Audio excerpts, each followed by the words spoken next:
Assalamualaikum warahmatullahi wabarakatuh. Di dalam video ini, saya dan teman-teman saya akan mempresentasikan tentang peranan risiko dalam perbankan syariah. Nama kelompok kami yaitu Hanafiyah Ramadhani, NPM 0026, Naufal Gufron, saya sendiri 0022, Hasan Al-Mashud 0047, Siwi Lutfi 0060. Yang pertama yaitu risiko pasar. Risiko pasar adalah risiko pada posisi neraca dan rekening administratif akibat perubahan harga pasar yang antara lain berupa perubahan nilai dari aset yang dapat diperdagangkan atau disewakan. Risiko pasar meliputi risiko nilai tukar, risiko komoditas, risiko ekuitas, serta risiko benchmark suku bunga. Yang selanjutnya itu perbedaan risiko pasar konvensional dan risiko pasar syariah. Yang dari risiko pasar konvensional sendiri yaitu risiko suku bunga adalah risiko akibat perubahan harga instrumen keuangan dari posisi trading book atau perubahan nilai ekonomis dari posisi banking book yang disebabkan oleh perubahan suku bunga. Yang kedua yaitu risiko nilai tukar adalah risiko akibat perubahan nilai posisi trading book dan banking book yang disebabkan oleh perubahan nilai tukar falas atau perubahan harga emas. Yang ketiga yaitu risiko komoditas adalah risiko akibat perubahan harga instrumen keuangan dari posisi trading book dan banking book yang disebabkan oleh perubahan harga komoditas. Yang keempat yaitu risiko ekuitas adalah risiko akibat perubahan harga instrumen keuangan dari posisi trading book yang disebabkan oleh perubahan harga saham. Nah, yang dari risiko perbankan syariah yaitu risiko benchmark suku bunga adalah risiko akibat perubahan harga instrumen keuangan dari posisi trading book yang disebabkan oleh perubahan harga surat berharga syariah. Yang selanjutnya itu risiko nilai tukar sampai risiko ekuitas itu sama dengan risiko pasar konvensional. Yang selanjutnya yaitu tujuan manajemen risiko pasar. Nah, tujuan utama manajemen risiko pasar adalah untuk meminimalkan kemungkinan dampak negatif akibat perubahan kondisi pasar terhadap aset dan permodalan bank syariah. Dengan demikian, bank syariah mampu menjaga agar risiko pasar yang diambil bank berada dalam batas yang dapat ditoleransi oleh bank dan bank memiliki modal yang cukup untuk menghadapi risiko pasar. Yang selanjutnya itu penerapan manajemen risiko pasar pada perbankan. Nah, yang pertama itu pengawasan aktif oleh Dewan Komisaris, Direksi, dan Dewan Pengawas Syariah. Dalam melakukan penerapan manajemen risiko melalui pengawasan aktif, Dewan Komisaris dan Direksi serta Dewan Pengawas Syariah DPS untuk risiko pasar, maka bank syariah perlu memperhatikan beberapa hal. Yang pertama itu kewenangan dan tanggung jawab Dewan Komisaris, Direksi serta DPS. Yang kedua sumber daya insani, dan yang ketiga organisasi manajemen risiko pasar. Nah, dalam wewenang dan tanggung jawab direksi setidaknya meliputi hal-hal yang berikut. Yang pertama itu direksi memiliki wewenang dan tanggung jawab untuk memastikan bahwa kebijakan dan prosedur mengenai manajemen risiko untuk risiko pasar telah mencakup aktivitas trading harian, jangka menengah maupun jangka panjang. Terus direksi harus memastikan bahwa kebijakan dan prosedur mengenai kebijakan manajemen aset dan kewajiban bank syariah secara keseluruhan sesuai dengan pilihan bisnis yang diambil bank syariah. Nah, dari DPS sendiri yaitu DPS harus melakukan evaluasi review atas kebijakan manajemen risiko, khususnya aspek risiko pasar yang terkait dengan pemenuhan prinsip syariah. Lalu DPS harus mengevaluasi pertanggungjawaban direksi atas pelaksanaan kebijakan manajemen risiko, khususnya aspek risiko pasar yang terkait dengan pemenuhan prinsip syariah. Yang sumber daya insani yaitu kualitas pegawai, pelaksanaan aktivitas yang terkait dengan risiko pasar harus memadai, di mana setidaknya mereka memahami filosofi pengambilan risiko dan faktor-faktor yang memengaruhi risiko pasar. Terus organisasi manajemen risiko pasar, di sini penetapan struktur organisasi, perangkat dan kelengkapan unit fungsi yang terkait dengan penerapan manajemen risiko untuk risiko pasar harus disesuaikan dengan karakteristik dan kompleksitas kegiatan usaha bank syariah. Baik, saya akan melanjutkan penjelasan sebelumnya. Saya akan menjelaskan mengenai risiko likuiditas. Risiko likuiditas adalah risiko akibat ketidakmampuan bank syariah untuk memenuhi kewajiban yang jatuh tempo dari sumber pendanaan arus kas atau aset likuid berkualitas tinggi. Jadi di mana risiko ini akan didapatkan oleh bank syariah apabila mereka tidak mampu untuk memenuhi kewajibannya yang sudah jatuh tempo dari sumber arus kas dan aset likuid yang ada. Yang selanjutnya adalah besar kecilnya risiko likuiditas dapat ditentukan melalui yang pertama kecermatan perencanaan arus kas berdasarkan prediksi pembiayaan dan prediksi pertumbuhan dana. Lalu yang kedua, ada ketepatan dalam mengatur struktur dana. Lalu yang ketiga, ketersediaan aset yang siap dikonversikan menjadi kas. Lalu yang terakhir, kemampuan menciptakan akses ke pasar antar bank atau ke sumber dana lain. Yang selanjutnya adalah faktor utama yang mempengaruhi likuiditas pada bank syariah. Ada faktor eksternal dan ada faktor internal. Di faktor eksternal, likuiditas dipengaruhi oleh karakteristik penabung, kondisi ekonomi dan moneter, persaingan lembaga keuangan. Lalu, dalam faktor internal, likuiditas dalam bank syariah dipengaruhi oleh manajemen risiko likuiditas, pengelolaan likuiditas, perencanaan likuiditas, dan strategi pengelolaan likuiditas. Baik, yang selanjutnya adalah faktor penyebab bank syariah menghadapi risiko likuiditas. Yang pertama, turunnya kepercayaan nasabah terhadap sistem perbankan syariah dan bank syariah tertentu. Jadi kepercayaan nasabah akan turun apabila sistem dalam bank syariah tersebut buruk. Lalu yang kedua, ada ketergantungan pada sekelompok deposan atau investor. Yang ketiga, dalam kontrak mudharabah memungkinkan nasabah untuk menarik dananya kapanpun tanpa pemberitahuan kepada bank terlebih dahulu. Lalu yang keempat, ada kesenjangan antara dana jangka pendek dengan pembiayaan jangka panjang. Jadi maksudnya adalah ada perbedaan yang sangat jauh antara dana yang disediakan untuk jangka pendek dengan pembiayaan yang harus dibayarkan dalam jangka waktu yang panjang.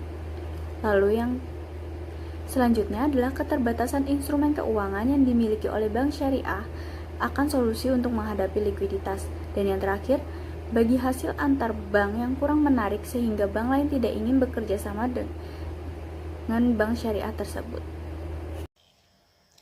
Mengelola likuiditas itu penting, sehingga menurut Muhammad 2014 menyarankan agar bank syariah mengantisipasi dan mengatasi masalah likuiditas yang dikaitkan dengan upaya pengembangan bank syariah, tuntutan deposan, profesionalitas dan tingkat profitabilitas, serta kepatuhan terhadap sistem syariah dengan melakukan beberapa hal berikut, yaitu menggiatkan sosialisasi bank Islam dengan menjelaskan aspek ekonomi dan nilai keislaman kepada masyarakat, memperbaiki dan meningkatkan kinerja bank syariah dengan fokus pada equity based financing daripada debt based financing yang akan meningkatkan profit jangka panjang dan jangka pendek.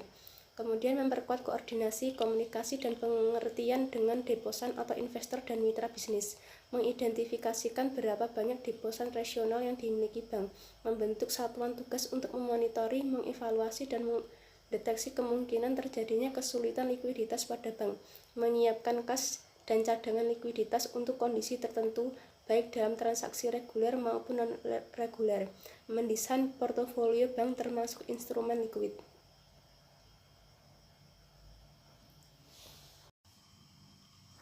Tujuan utama manajemen risiko likuiditas yaitu meminimalkan kemungkinan ketidakmampuan bank syariah memperoleh pendanaan arus kas.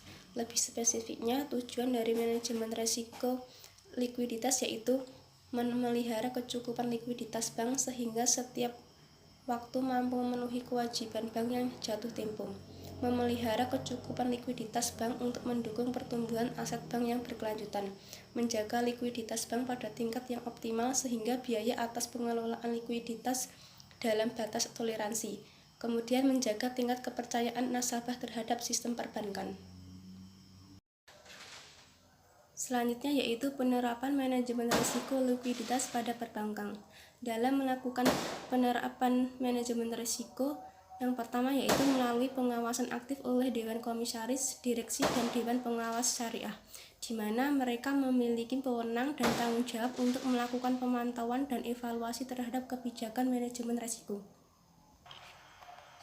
Kemudian melalui kebijakan, prosedur, dan penetapan limit manajemen risiko. Kebijakan dan prosedur manajemen risiko likuiditas harus mengatur di antaranya yaitu memuat komposisi dan tingkat likuid aset dan kewajiban, penetapan jenis dan alokasi aset, diversifikasi dan stabilitas sumber pendanaan, manajemen likuiditas dari berbagai sumber pendanaan, penetapan indikator sebagai alat pengukuran risiko likuiditas, dan lainnya. Untuk limit harus konsisten dan relevan dengan bisnis bank syariah, kompleksitas kegiatan usaha, toleransi risiko, karakteristik produk, valuta, pasar di mana bank tersebut aktif melakukan transaksi, modal tersedia, data historis, dan tingkat profitabilitas. Selanjutnya, risiko likuiditas perlu dilakukan identifikasi, pengukuran, pemantauan, dan pengendalian. Serta dalam bank syariah harus memiliki sistem informasi manajemen risiko yang memadai dan handal untuk mendukung pelaksanaan proses identifikasi, pengukuran, pemantauan, dan pengendalian serta pelaporan risiko likuiditas dalam kondisi normal dan kondisi krisis secara lengkap, akurat, terkini, utuh, dan berkesinambungan. Kemudian sistem pengendalian intern. Bank syariah harus menerapkan pengendalian intern dan kaji ulang independen yang memadai terhadap penerapan manajemen risiko untuk risiko likuiditas yang dilaksanakan oleh Satuan Kerja Audit Intern dan oleh Satuan Kerja Manajemen Risiko.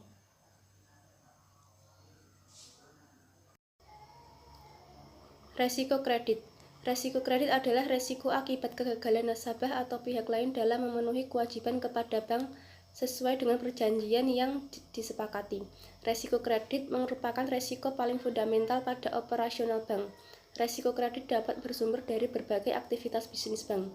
Pada sebagian besar bank, pemberian pembiayaan merupakan sumber risiko kredit terbesar.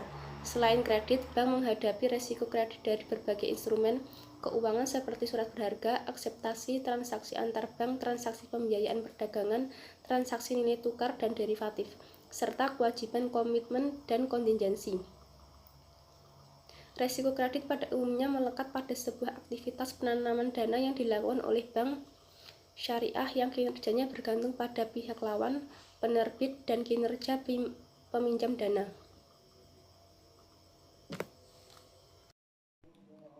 Yang selanjutnya yaitu risiko kredit. Risiko kredit meliputi 4 hal. Yang pertama yaitu risiko konsentrasi pembiayaan, yang kedua counterpart credit risk, yang ketiga settlement risk, yang keempat country risk.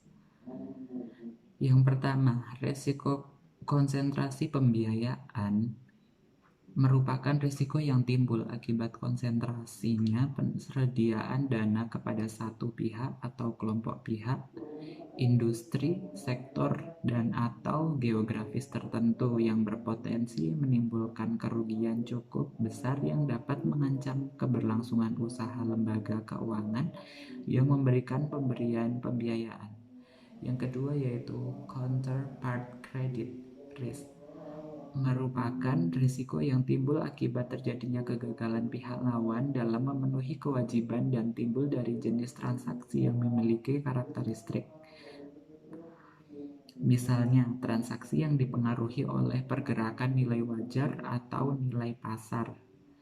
Yang selanjutnya yaitu settlement risk. Settlement risk adalah risiko yang timbul akibat kegagalan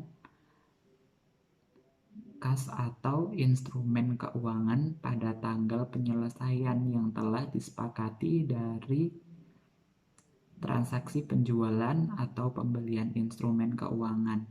Sedangkan counter risk adalah risiko yang timbul dari ketidakpastian akibat memperburuknya kondisi perekonomian suatu negara, misalnya kegagalan suatu negara dalam membayar utang, gejolak sosial politik dalam suatu negara, serta kebijakan suatu negara seperti rasionalisasi atau pengembalian aset, kontrol nilai tukar, atau devaluasi nilai tukar. Yang selanjutnya ada faktor kredit macet ada dua faktor. Yang pertama faktor internal dan faktor eksternal. Faktor internal itu sendiri, yang pertama adanya tindakan kecurangan dari aparat pengelola kredit. Yang kedua, pengelolaan kredit kurang pengetahuan atau kurang keterampilan. Yang ketiga, kurang baiknya sistem informasi manajemen. Yang selanjutnya, lemahnya organisasi dan manajemen. Tidak ada kebijakan pengkreditan yang baik. Selanjutnya, kurangnya pengawasan kredit yang dilakukan kepada para nasabah debitur. Yang terakhir yaitu sikap ceroboh atau lalai dan menggampangkan. Sedangkan faktor eksternal ada beberapa. Yang pertama, kegiatan perekonomian makro atau kegiatan politik kebijakan pemerintah yang di luar jangkauan bank untuk diperkirakan. Yang selanjutnya, bencana alam dan kejadian lain di luar dugaan. Yang selanjutnya, iktikat baik nasabah yang diragukan. Yang selanjutnya, adanya persaingan membuat bank tidak mampu melakukan seleksi resiko usaha yang diperkirakan. Yang selanjutnya, banyak tekanan dari kekuatan politik di luar bank yang menimbulkan kompromi terhadap prinsip-prinsip kredit yang sehat. Yang terakhir, kesulitan atau kegagalan dalam proses likuiditas dan perjanjian kredit yang telah disepakati. Yang selanjutnya yaitu tujuan manajemen resiko kredit, yaitu memastikan bahwa aktivitas penyediaan dana bank tidak diekspos resiko kredit yang dapat menimbulkan kerugian pada bank. Yang selanjutnya yaitu ada penerapan manajemen resiko kredit pada perbankan. Ada 4 hal. Yang pertama yaitu pengawasan aktif oleh Dewan Komisaris Direksi dan Dewan Pengawas Syariah. Yang kedua yaitu kebijakan prosedur dan penetapan limit manajemen resiko. Yang ketiga, proses identifikasi, pengukuran dan pemantauan dan pengendalian resiko serta sistem informasi manajemen resiko. Yang keempat atau yang terakhir yaitu sistem pengendalian intern. Demikian presentasi dari kelompok kami. Ada kurang lebihnya kami mohon maaf. Wassalamualaikum warahmatullahi wabarakatuh.